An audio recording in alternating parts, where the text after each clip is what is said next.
How do I massage lips after I get a filler injection in my lip? This begs a bigger question, and that's, what do I do after lip fillers to minimize my swelling and minimize my problems? Do I massage or don't I? I think that depends a little on who injects you and what they think. I'll tell you what my opinion is. I like to have the patient gently massage their lips. A finger inside, a finger outside, and gently massage. I don't want them to tightly compress because they're going to squash the product, and early on they could push it into a different area. But if it's light massage, they're mildly compressing the area and diminishing the swelling around the filler, and we'd like to minimize the swelling. The other things we want to do, ice helps, inactivity helps. So I like ice, I like a little pressure and a little bit of gentle massage for a couple of days. Swelling happens after these lip injections, and we've got to beg off of and avoid things that make us bleed into our lips. Lips are vascular areas, and we don't want to bleed into our lip. So it's normal to have some swelling, and we just want to minimize it. Because it's swelling can happen more on one side than on the other side. So a little bit of early unevenness is not uncommon. And so don't be too distressed if you have that right away. Now, on the other hand, if you have that 2 or 3 weeks after the procedure when the swelling is mostly dissipated, then that could be an issue, and you may want to go back and see your practitioner, your doctor, or the nurse that has injected you. So be a little careful with that. But I like gentle massage, not too heavy compression.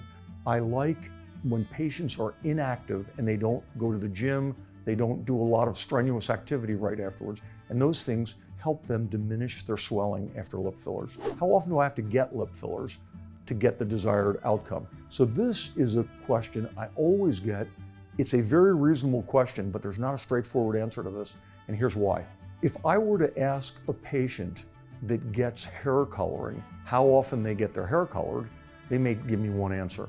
And I ask 10 other people, they give me answers all over the place. And part of that is how long the color lasts on them, and part of it is how tolerant they are as their natural color comes back. So the question I pose to any of my patients is, how tolerant are they when their smaller lip comes back?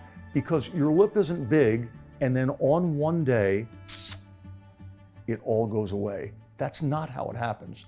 It sort of gets a little smaller with time. And when the patient wants to get refilled is the time that they ought to come back.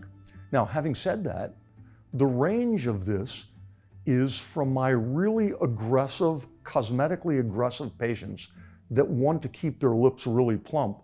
They may get it every 3.5 or 4 months, and people that are more tolerant may get it every 8 months. I get a lot of patients that say to me, I eat up the filler. It may be because I work out a lot. That's not true, according to me.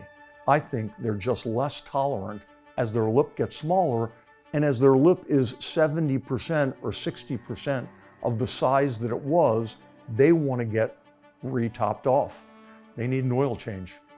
They need more stuff in there. So if you have questions about this, about what you should do to your lips, what's the best procedure, or anything else, I'd love to help you. Call or email me or my office today. I look forward to seeing you, talking to you, and seeing you for a consult in my office. Thanks again for watching.